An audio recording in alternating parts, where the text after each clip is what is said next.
Chapitre 1. Le prof de maths? Le voisin, là, celui qui tape quand on fait du bruit. Un poulet. Nora s'interdit de râler, car le jeu n'autorisait aucun bruitage, mais elle pesta intérieurement contre ses amis. Qui avait bien pu inscrire le nom de M. William Collins, cousin de M. Bennet, sur ce maudit papier?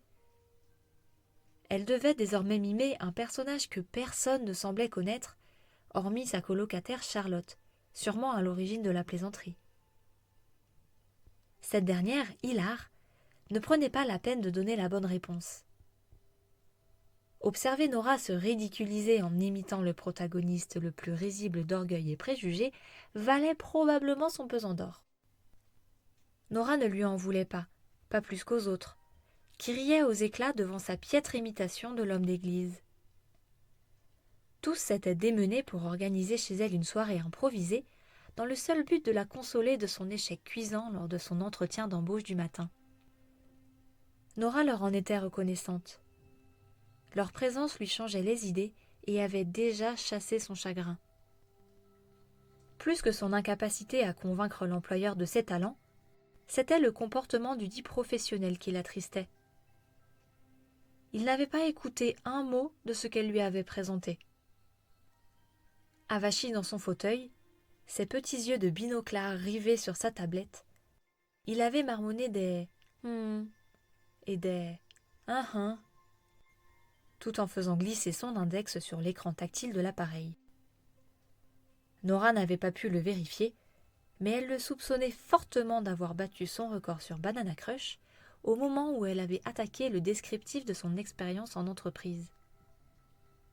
Le thème de la soirée, d'après Rob, s'était imposé à la bande d'amis.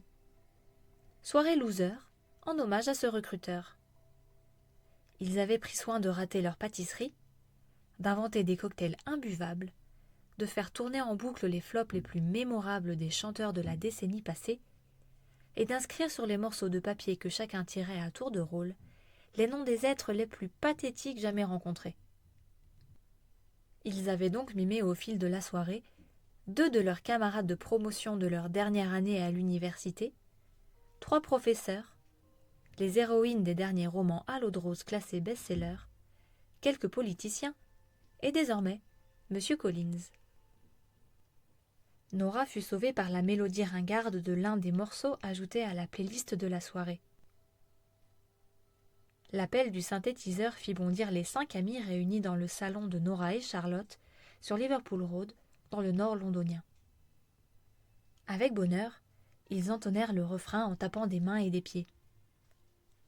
Quand je te vois, je suis plus moi. Tes yeux, c'est comme du chocolat. Nora s'affala dans le canapé, secouée de rire.